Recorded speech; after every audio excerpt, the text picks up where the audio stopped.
Learning paradise. उम्मीद है आप सब खैर से होंगे और अपनी लाइफ मज़े से जी रहे होंगे। तो व्यूअर्स, मैं पढ़ा रही हूँ आपको टेंसेस, मेरे चैनल के थ्रू आप सीख रहे हैं इंग्लिश लैंग्वेज, वो भी बहुत ईजी और कम्प्रिहेंसिव वे में। तो व्यूअर्स, आप पढ़ रहे थे टेंसेस इंडेफिनिट टेंसेस आप पढ़ चुके हैं, कंटिन्यूस टेंसेस भी आप पढ़ चुके हैं। आज का जो मेरा मोस्ट इम्पॉर्टेंट लेक्चर है वो है कि आपने कंटिन्यूस टेंसेस को आइडेंटिफाई कैसे करना है कि जब उर्दू में उसकी कोई सेंटेंस आपके सामने आए तो आपको कैसे पता चलेगा कि ये कंटिन्यूस टेंस है। ठीक है, इंडेफिनिट टेंसेस की मैं आइडेंटिफिकेशन आपको बता चुकी हूँ, उनके सिंबल भी बता चुकी हूँ। ठीक है, तो आज मैं आपको बताऊंगी कि कैसे आप आइडेंटिफाई करेंगे कंटिन्यूस टेंसेस को जब उर्दू में कोई सेंटेंस आता है। इससे पहले मैं अपनी वीडियो का आगाज़ करूँ, जो व्यूअर्स मेरे चैनल पे न्यू हैं उनसे रिक्वेस्ट है कि मेरे चैनल को सब्सक्राइब कर दें और लाइक कर दें ताकि मोर इन्फॉर्मेटिव वीडियोस आपको टाइम पे मिलती रहें। तो व्यू स्टार्ट करते हैं। यस, हमारा टॉपिक है identification of continuous tenses specially in Urdu. ठीक है, अब मैं इसके साथ एक और एडिशन कर देती हूँ, इन उर्दू।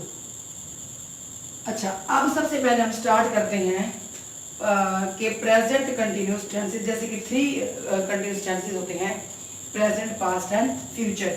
सबसे पहले बात करते हैं कि प्रेजेंट कंटिन्यूस टेंस की हम जो है आइडेंटिफिकेशन कैसे करेंगे जब उर्दू में इसके आपके सामने कोई सेंटेंस मेकिंग आपके सामने आ जाए। ठीक है, अच्छा, अब जो उर्दू में इसकी जो निशानी होती है वो होती है रहा है, रही है एंड रहा है, रहे हैं एंड रही है। ठीक है, तो ये इसकी जो है बेसिक निशानी है प्रेजेंट कंटिन्यूस टेंस की।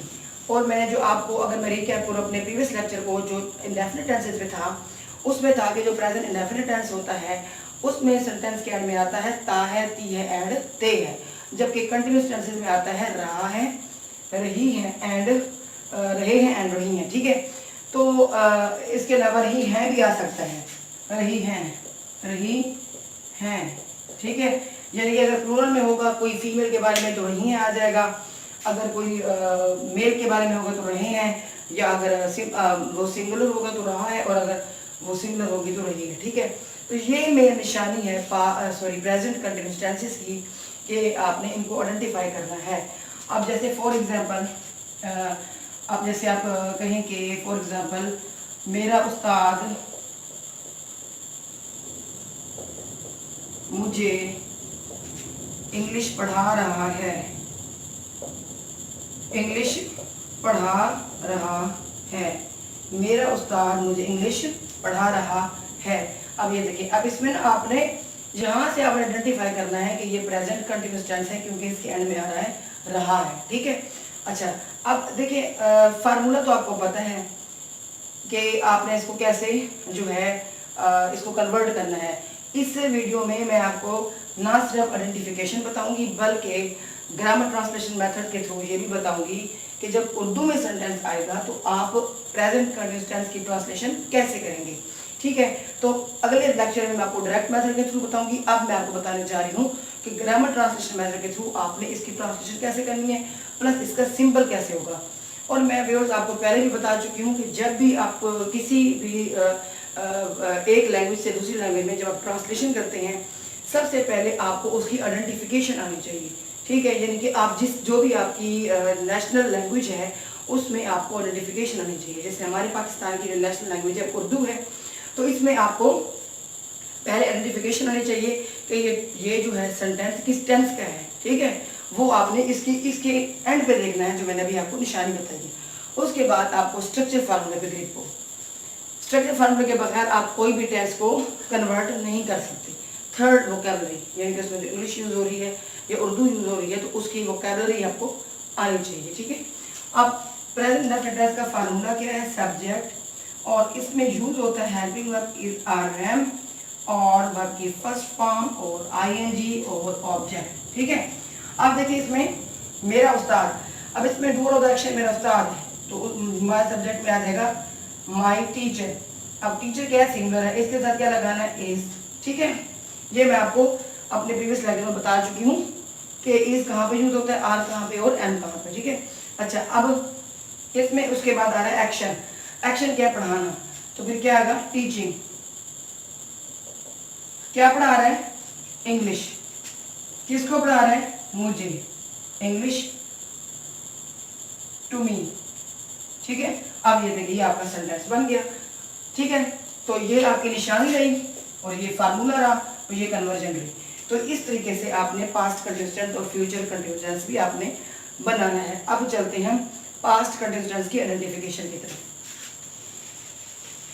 अगर व्यूअर्स मेरी वीडियो आपको पसंद आ रही है, लेक्चर पसंद आ रहा है तो एक लाइक तो बनता है, तो मेरी वीडियो को लाइक कर दें। और मैंने एक चीज़ देखी है कि मेरे व्यूअर्स जो है वो लेक्चर तो माशाल्लाह जो है ना वो इसको देख रहे हैं और पसंद भी कर रहे हैं, लेकिन सब्सक्राइब नहीं करते। सब्सक्राइब करने से एक तो मुझे मोटिवेशन मिलेगी और मोर इन्फॉर्मेटिव वीडियोस बनाने के लिए आपके लिए। दूसरा ये कि फिर आपको नोटिफिकेशन के लिए या कोई मोर इन्फॉर्मेटिव वीडियो के लिए आपको नोटिफिकेशन भी साथ साथ आता रहेगा, तो फिर आप सब्सक्राइब जरूर कर दिया करें। ठीक है, अच्छा जी, अब हम चलते हैं पास्ट कंटिन्यूस की आइडेंटिफिकेशन की तरफ। ठीक हो गया। अच्छा जी, अब इसकी क्या निशानी है? इसकी ये निशानी है रहा था, रही थी, रही थी, रही थी और रहे थे। ठीक हो गया। ये जनाब जी इसकी निशानी हो गई प्रेजेंट कंटिन्यूअस टेंस की। ठीक है, अच्छा मैंने आपको ना प्रेजेंट इंडेफिनिट टेंस की एक निशानी जो है वो बताई थी, ताहती है, और पास्ट की एक बताई थी मैंने, अलिफ छोटी है बड़ी है, तो आपने इसको मिक्स नहीं करना, उसमें आपने फोकस करना है अलिफ छोटी है बड़ी है को पास्ट इंडेफिनिट टेंस में। ठीक है, और कंटिन्यूस में आपने इसको फॉलो करना है, रहा था, रही थी, रहे थे और रही थी, यानी कि गोइंग ऑन एक्शन जो कि पास्ट में आपको मिलता है। ठीक है, अच्छा फिर मैं आप इस पे एक और फॉर एग्जांपल, धोबी कपड़े, धोबी कपड़े धो रहा था, धोबी कपड़े धो रहा था। अच्छा अब देखिए मैं एग्जांपल इसके दे देती हूँ, धोबी कपड़े धो रहा था। ठीक है, अच्छा जी, अब स्ट्रक्चर फार्मूला पहले हम लिख लेते हैं, उसके बाद हम इसको जो है चेंज करेंगे। अब देखिए मेरी इस वीडियो में एक तो आपको ग्रामर ट्रांसलेशन मेथड भी मिल रहा है, प्लस आपको आइडेंटिफिकेशन भी साथ मिल रही है। ठीक है, अच्छा स्ट्रक्चर फार्मूला इसका क्या था? सब्जेक्ट के साथ हम लगाते हैं वाज वर्ब, फिर वर्ब की first form and ING and object. ठीक है, अच्छा अब ये पास्ट में क्या है कि सिंगुलर के साथ वाज, प्लूरल के साथ वर, ये तो आप जानते ही हैं। ठीक है, अब देखिए अब इसमें आपको आइडेंटिफिकेशन, पहले आइडेंटिफिकेशन होगी है कि ये पास्ट कंडीशंस क्या, उसके बाद पहला का आपने आइडेंटिफिकेशन का करना है, फिर उसके बाद आपने फार्मूले की तरफ चलना है, फिर आपने वैल्यूज को मैथमेटिक के फार्मूले के उसके अंदर पुट कर देना है। ये कोई इतना मुश्किल काम नहीं है। और आपको पता है कि आप कोई भी कम्पिटिटिव एग्जाम होते हैं या कोई स्टूडेंट्स हैं, अगर वो ट्रांसलेशन लिखते हैं बिल्कुल एक्यूरेट तो उनको फुल मार्क्स मिलते हैं। तो ये तो मुफ्त के नंबर होते हैं अगर आप सिर्फ चंद टिप्स को फॉलो कर लें, ना कोई क्रैमिंग है ना मेमोराइजेशन है। ठीक है, अब देखिए वॉशरमैन वॉज वॉशिंग, अब देखिए सिंगुलर है ना, तो ये वॉज वॉशिंग द क्लॉथ्स, ये इसका फॉर्म बन गया, कन्वर्जन हो गई।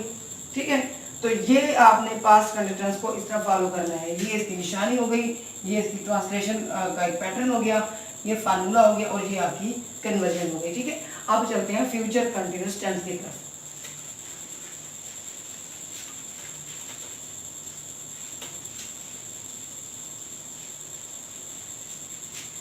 जी, फ्यूचर कंटिन्यूअस टेंस जैसे कि इसके नाम से जाहिर है कि फ्यूचर में जो काम आपको कंटिन्यू मिले। ठीक है, अच्छा जी, अब इसकी जो निशानी है, अब इसकी निशानी क्या होगी? रहा होगा, रही होगी और रहे होंगे। ठीक है, तो ये देखिए अब इसमें ये कंटिन्यूस को शो कर रहा और गागी शो कर रहे फ्यूचर को।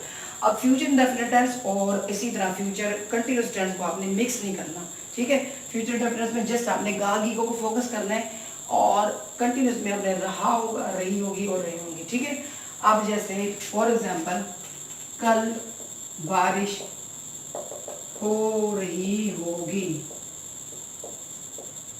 अच्छा, आप इसके पहले चलते हैं स्ट्रक्चर फार्मूले की तरफ। स्ट्रक्चर फार्मूले में क्या आता है? सबसे पहले सब्जेक्ट, उसके बाद इसमें मैंने आपको पहले भी बताया था कि आपने बी जरूर ऐड करना है कंटिन्यूस में, तो मोस्टली स्टूडेंट इसमें गलती कर जाते हैं। प्लस ऑब्जेक्ट, ये जो है चल तो वैसे फ्यूचर की सिंबल है ही, लेकिन बी की मिस्टेक स्टूडेंट्स कर जाते हैं जो कि ऐड नहीं करते फ्यूचर इंडेफिनिट टेंस, और फ्यूचर कंटिन्यूस में यही कंसेप्ट उन्हें मिक्स कर देता है। तो इसमें आपने बी का एडिशन प्लस आई का एडिशन जरूर करना है, ठीक है। तो ये हो गया फ्यूचर कंटिन्यूस टेंस का फार्मूला। अब इसको हम कन्वर्ट करते हैं। फॉर एग्जाम्पल इसका मैं ओ यहाँ पे ऐड कर देती हूँ ताकि नीचे स्पेस बन जाए, ठीक है। अब अच्छा, अब मैंने आपको पहले अपना एक लेक्चर में बताया था कि इट का इस्तेमाल बताया था। इट कहाँ पे इस्तेमाल होता है? इट इस्तेमाल होता है जहाँ पे सब्जेक्ट हमारे सामने मौजूद नहीं होता, ठीक है। यानी कि डूअर ऑफ द एक्शन सामने मौजूद नहीं होता, मेंशन नहीं होता। बारिश तो अलग की तरफ से होती है लेकिन यहाँ पे मेंशन नहीं है, तो वहाँ पे यहाँ पे होगा इट का इस्तेमाल, ठीक है।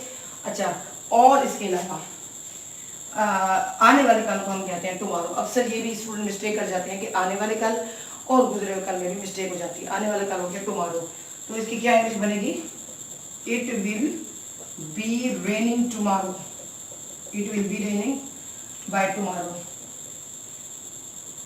कल बारिश हो रही होगी। देखिए अब कितनी आसानी से मैंने इसको जो है कन्वर्ट करते हुए बना दिया।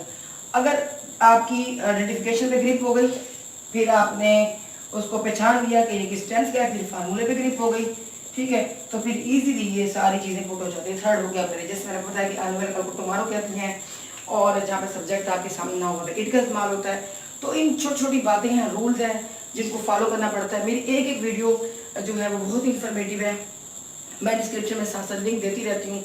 आप जो है उसको आप अगर देखें, फॉलो करें। मैंने बेसिक रूट से आपको पढ़ाया है, पार्ट्स ऑफ स्पीच से पढ़ाया है, यानी कि सेंटेंस स्ट्रक्चर बनता कैसे, किन चीज़ों से बनता है, बेसिक पिलर कौन से हैं। फिर उसके बाद मैंने इट का इस्तेमाल भी पढ़ाया आप लोगों को, देयर का इस्तेमाल पढ़ाया, देयर कहाँ पे होता है, ठीक है। तो वाज वर्ब का सिंपल इस्तेमाल, इज आर का सिंपल इस्तेमाल। तो ये छोटी छोटी चीज़ें हैं जिनको समझना बहुत ज़रूरी है। फिर टेंसेस पे ग्रिप करना कोई इतना मुश्किल टास्क नहीं है, ठीक है। तो व्यूअर्स, ये था मेरा आज का लेक्चर। नेक्स्ट वीडियो में मैं आपको बताऊंगी कि कंटिन्यूस टेंसेस को डायरेक्ट मेथड के थ्रू कैसे कन्वर्ट करते हैं, उसका क्या फार्मूला है, ठीक है। तो बहुत ही इजी जो है वे में मैं आपको बताऊंगी और इंशाल्लाह हमेशा आपको याद रहेगा। तो अगेन अगर आपको मेरा लेक्चर पसंद आया तो लाइक तो कर दें, और मैंने आपको पहले बताया कि सब्सक्राइब ज़रूर कर दिया करें। इससे मुझे एक मोटिवेशन मिलती है, आप लोगों का प्यार मिलता है, तो मुझे और जो है मोर इन्फॉर्मेटिव वीडियोस बनाने के लिए मुझे जो है और ज़्यादा जो है मेरी एनर्जी बूस्टअप हो जाती है, ठीक है। तो मिलेंगे इंशाल्लाह नेक्स्ट वीडियो में। Till then bye bye.